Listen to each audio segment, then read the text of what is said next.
بسم الله الرحمن الرحيم. أهلا ومرحبا بكم تلاميذ الصف السادس الابتدائي، ونواصل شرح مادة اللغة العربية وحل التدريبات الخاصة بها. وقد وصلنا إلى حل كتاب المراجعة والاختبارات، الكتاب الخاص بالمراجعة النهائية والاختبارات النهائية أيضا. وقد وصلنا بالفعل إلى حل الاختبارات النهائية. قمنا في الفيديو السابق بحل الاختبار الأول.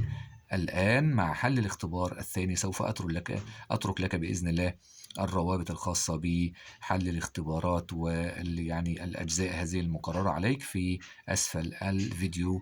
تابعها، فهي في غاية الأهمية حتى تستطيع حل الاختبار النهائي بإذن الله. كل التوفيق لكم جميعا أبنائي الأعزاء. هيا بنا مع حل هذا الاختبار الثاني من كتاب الأضواء. ولكن قبل البداية كالعادة أذكر من لم يشترك في القناة حتى الآن، اشترك في القناة، كذلك فعل الجرس، ولا تنسوا مشاركة الفيديو هذا مع الآخرين والإعجاب به أيضا. أولا، نص الاستماع المحرر من المحتوى. نص الاستماع، هنسمع لنص استماع الآن. استمع إلى الفكرة ثم أجب. وهذه هي الفكرة الخاصة بالاختبار الثاني. هويتنا هي ما تجعلنا مميزين عن الآخرين. الهوية قد شرحناها طبعا في درس الهوية الرقمية، كان نص استماع أيضا بعنوان الهوية الرقمية، درس في غاية الأهمية، مهم أيضا أن تعود إليه. وقلنا أن الهوية هي عبارة عن السمات أو الصفات التي تميز شيء عن شيء، أو شخص عن شخص، أو مجموعة عن مجموعة أخرى. طيب، هويتنا هي ما تجعلنا مميزين عن الآخرين، هي اللي بتميزنا، وهي كل ما يخصنا ويهمنا كالوطن والثقافة والقيم والاهتمامات والعادات وغيرها، وهي التي تمنحك الإحساس بالانتماء والحب لكل ما يتعلق بك. لهذا عليك أن تعتز بهويتك وتعمل على تطويرها ونشرها، فهي تعبر عنك. بعد استماعك اختر المعنى الصحيح لما تحته خط في الجملة التالية. علينا أن نعتز بوطننا مصر. نعتز بمعنى إيه؟ نفتخر. يبقى إذا نعتز بمعنى إيه؟ نفتخر. ضع علامة صح أو خطأ أمام العبارة الآتية: لا علاقة بين الهوية وحب الوطن. طبعا هذا الكلام خطأ. لأننا قلنا أن الهوية تمنحنا الإحساس بالانتماء والحب للوطن. خلاص، وقلنا أن الهوية هي كل ما يخصنا ويهمنا كالوطن. يبقى إذن في علاقة بين الهوية وحب الوطن. يبقى إذن هنا الإجابة خطأ. ما واجبك نحو هويتك؟ نقول كما ورد في الفقرة: واجبك أن تعتز بهويتك. يبقى أن نعتز بإيه؟ بهويتنا، وأن نعمل على تطويرها وعلى نشرها. لماذا؟ لأن الهوية تعبر عنا. ثانيا، التعبير الكتابي. رأيت بعض الزملاء يسخرون ويتنمرون من أصدقائهم.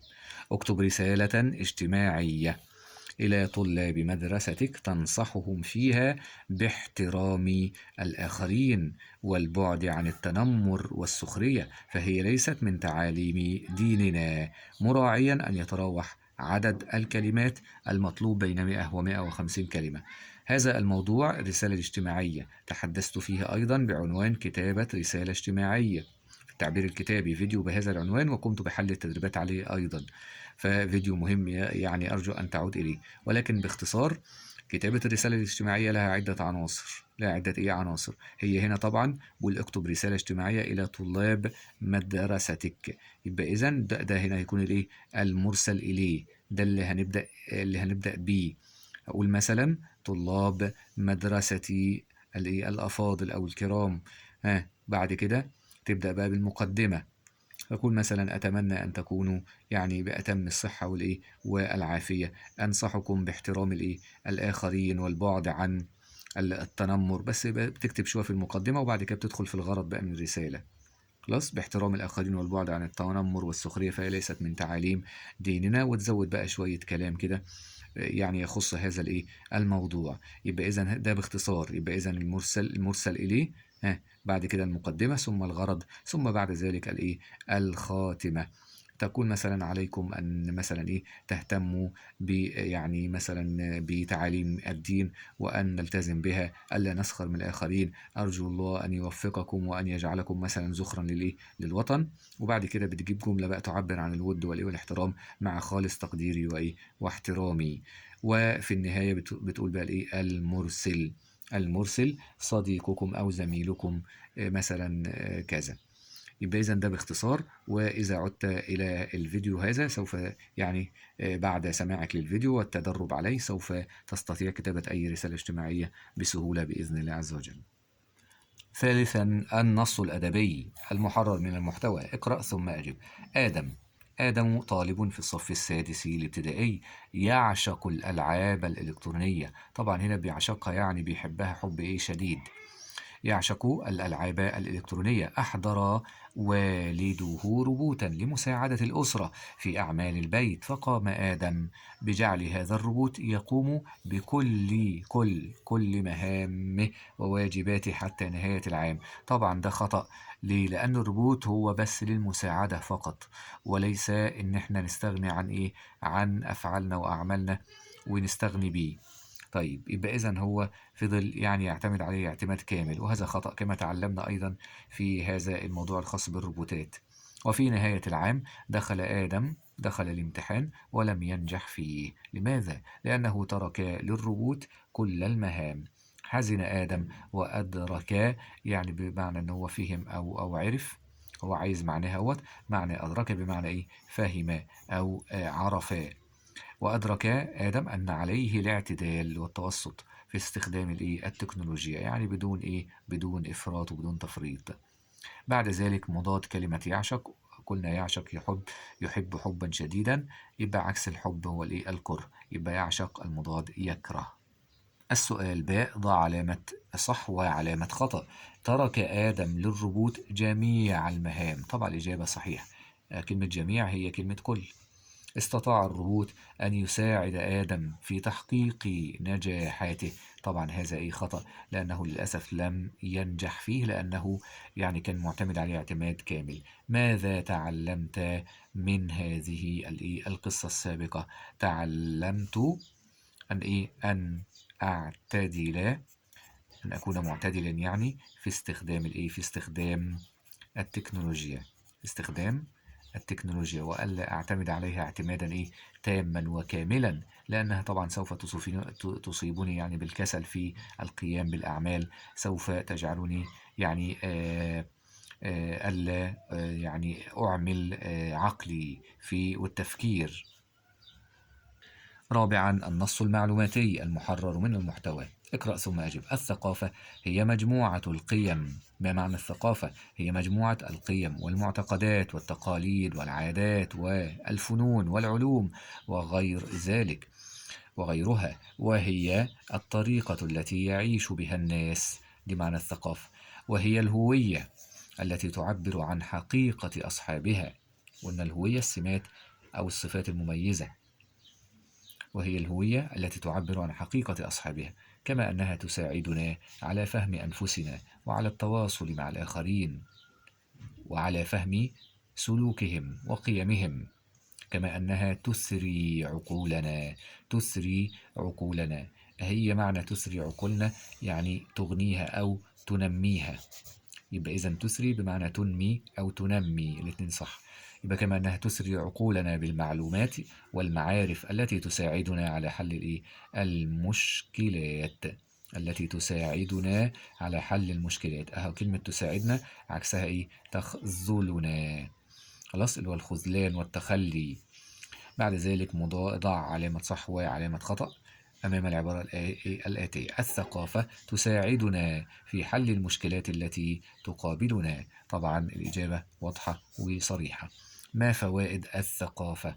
طبعا فهمنا مما سبق أن الثقافة تساعدنا على فهم أنفسنا، وأيضا على التواصل مع الآخرين، وكذلك على فهم سلوكهم وقيمهم اللي هم الآخرين.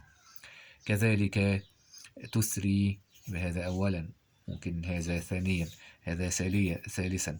الثقافة تثري وتنمي عقولنا بالمعلومات والمعارف التي تساعدنا في حل المشكلات التي تقابلنا أو تواجهنا. خامسا، النص الشعري المحرر من المحتوى. اقرأ ثم أجب. معزة الجهل إدبار ومنقصة، وعزة العلم إسعاد وإقبال. وعزة العلم إسعاد وإقبال. يموت ذو الجهل لا ذكر ولا أثر، بيموت محدش بيفتكره. إن السراب ببطن البيد قتال، يكفي ذوي الجهل في الدارين منقصة. بين الورى الناس أو الخلق، بين الورى أنهم في الناس جهال. كفاية يعني عيب عليهم إن هم يفضلوا جهال، يفضل جاهل ما بين الناس. معنى كلمة ذو الجهل يعني صاحب الجهل، صاحب الجهل. طيب، مصاحبه معاه دايما. طيب، ما الجمال في قوله ذو الجهل؟ طبعا هذا أيضا تعبير مجازي ليس حقيقيا. إذن هو تعبير مجازي. لماذا؟ لأن الشاعر هنا صور الجهل بإنسان، بإنسان له صاحب، بإنسان له صاحب. إذن الشاعر صور الجهل بماذا؟ بإنسان له صاحب. يقول لك صاحب الجهل، كأن الجهل ده إنسان وليه صاحب. أشار الشاعر في البيت الأول، هذا هو البيت الأول، أشار فيه إلى عاقبتي العلم والجهل. يعني العلم له عاقبة والجهل له عاقبة. كيف ذلك؟ هذا هو الجهل. ما عاقبة الجهل؟ الجهل فيه طبعا يعني إدبار ومنقصة، يعني فيه يعني إنقاص أو انتقاص من قدر الجاهل ومن مكانته. يبقى إذن الجهل فيه انتقاص من قدر ومكانة صاحبه اللي هو الإنسان الجاهل. طب العلم فيه العزة وفيه السعادة، يبقى الاثنين عكس بعض. ونصل الآن إلى السؤال الأهم معنا الآن، وهو سؤال القواعد النحوية. اقرأ ثم أجب. آثارنا العريقة باقية، ادي مبتدأ وخبر. آثارنا العريقة مالها؟ باقية، لتشهد على حضارة. طبعا خلي بالك بقى، هو عايز الإعراب هنا. طبعا لماذا؟ لاحظ في فصل منقوط اهو، يبقى ما بعدها سبب لما قبلها، ما بعدها علة لما قبلها، يبقى دي لام التعليل. لام التعليل انت فاكر طبعا بتعمل ايه في المضارع؟ بتنصب المضارع. يبقى اذا لتشهد فعل مضارع منصوب وعلامة نصبه الفتحة الظاهرة. لتشهد على حضارة ذات شهرة واسعة. وبين الحين والحين تخرج الأرض عبق السنين، ويقف الجميع منبهرين، وأنتم أيها الأبناء لتكونوا مفتخرين بتاريخكم. خلي بالك بقى هنا لتكونوا، ده هنا تكون اللي هي كان وأخواتها، كان اللي هي الأفعال الناسخة الناقصة. بترفع المبتدأ وتنصب الخبر. يبقى ده خبر كان، أو خبر تكون. خبر تكون منصوب وعلامة نصبه الياء لأنه جمع مذكر سالم. وهنا الواو دي هنا ديت في محل رفع اسم كان أو اسم تكون. مفتخرين بتاريخكم ذي الأصل العظيم، العظيم الذي لا ينكر فضله إلا الحاقدون، فهم يطمسون الحقائق. لماذا؟ لتبديل. يا سلام، خلي بالك جاب لك اللام مرتين اهي في نفس القطعة، ودي فصلة منقوطة وفصلة منقوطة، بس خلي بالك بقى الإعراب مختلف. هنا اللام دخلت على على فعل مضارع يبقى دي لام التعليل. هنا اللام دخلت على اسم، يبقى اللام دي حرف جر. حرف جر. والتبديل ده اسم مجرور باللام وعلامة جره الكسرة. انتبه، شيء مهم جدا، لذلك بقول لك انتبه معايا وتابع معايا للنهاية عشان نوصل لسؤال النحو وسؤال أيضا القواعد الإملائية زي النحو بالظبط مهم. استخرج من الفقرة السابقة اسما من الأسماء الخمسة. طبعا مر علينا كلمة ذي، اسم الأسماء الخمسة.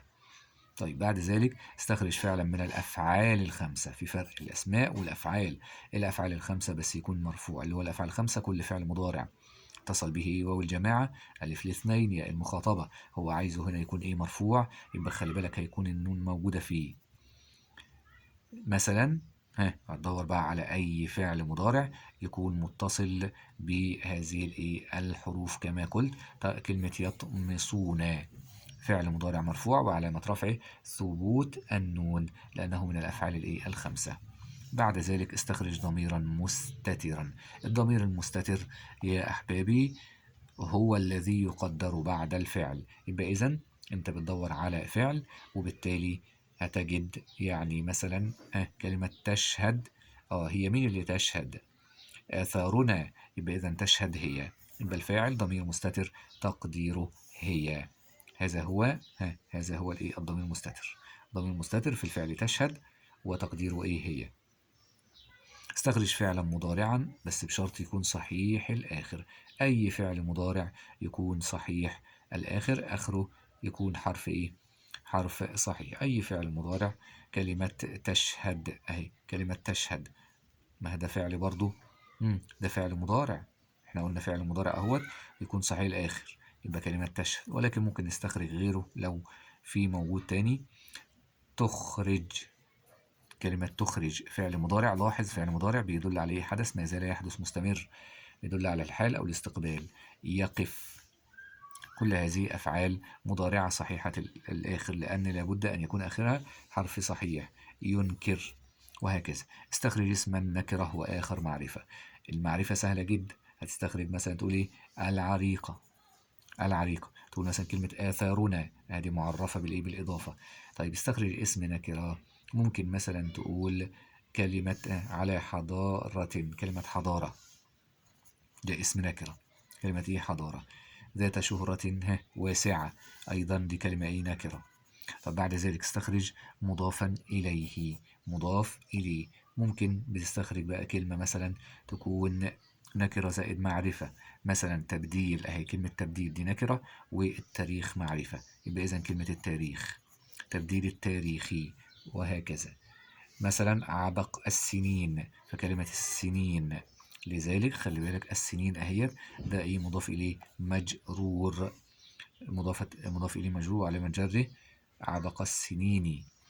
على جره الكسرة. خلي بالك مش الياء لأن ده جمع تكسير، جمع سنة، ده مش جمع مذكر سالم. المهم حضارتنا آثارها باقية. طبعا حضارتنا ده المبتدأ، فين الخبر؟ آثارها باقية ده خبر جملة اسمية، حوله إلى خبر مفرد. هنعكس بقى، هنقول حضارتنا. خلي بالك ده موضوع مهم بفكرك بيه. هتقولي بقى هتبدأ بباقية، نعكس يعني نعمل كده، نبدأ بباقية وتقول حضارتنا باقية آثارها. الله، بكل سهولة.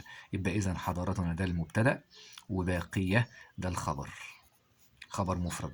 إنما هنا في هذه الحالة آثارها باقية على بعضها كده ده الخبر جملة اسمية. ليه؟ لأن هنا في ضمير اهو في البداية يعني. بعد ذلك صوب الجملة التالية نحويا، يعني في خطأ. كان أبوك. كان أبوك. لماذا؟ كان فعل ناسخ ناقص بيرفع المبتدأ وينصب الخبر. بيرفع المبتدأ هو فيصبح اسم كان مرفوع وعلامة رفعه الواو. علامة رفعه الواو لأنه من الأسماء الخمسة. طيب وبينصب الخبر يبقى نقول ذا.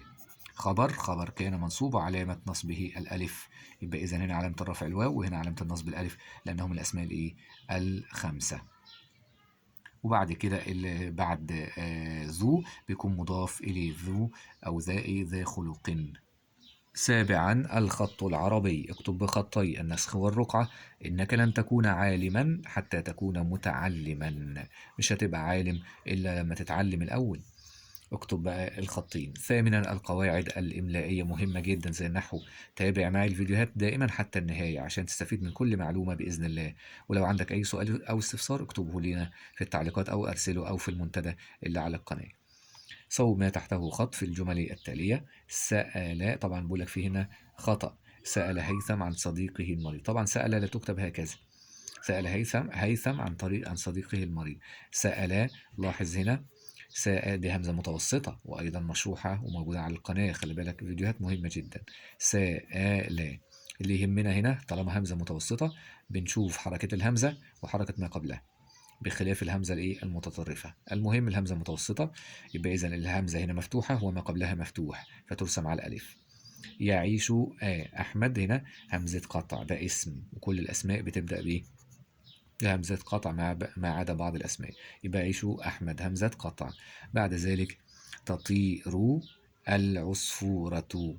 يبقى إذن هنا هذه تاء مربوطة وليست هاء، تاء مربوطة.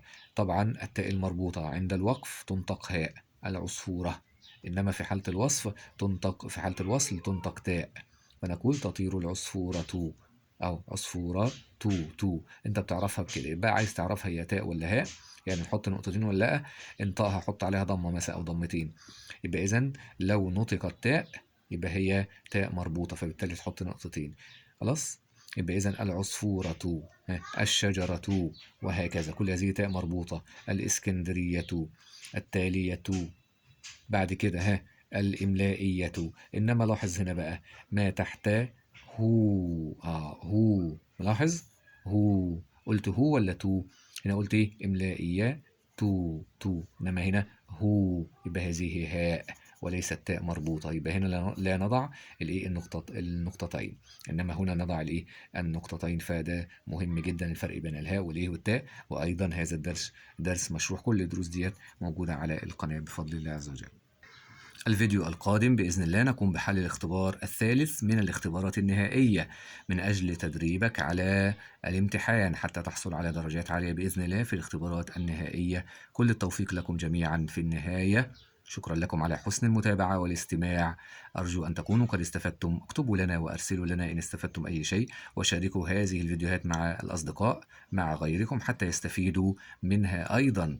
لا تكونوا أنانيين، يعني انشروا الخير. إذا تعلمت شيء، إذا عجبك شيء، عرف صاحبك، ربنا هيجازيك عليه بكل خير ويوفقك بإذن الله عز وجل. شكرا لكم جميعا. لا تنسوا الاشتراك في القناة، كذلك تفعيل الجرس حتى يصل إليكم كل جديد. لا تنسوا أيضا الإعجاب بهذا الفيديو ومشاركة الفيديو مع الآخرين. كان لديكم أي سؤال أو استفسار اكتبوه لنا بأي وسيلة في التعليقات، أو أرسلوه لنا، أو في المنتدى، بأي طريقة كانت. شاركونا آراءكم واستفساراتكم. شكرا لكم والسلام عليكم ورحمة الله وبركاته.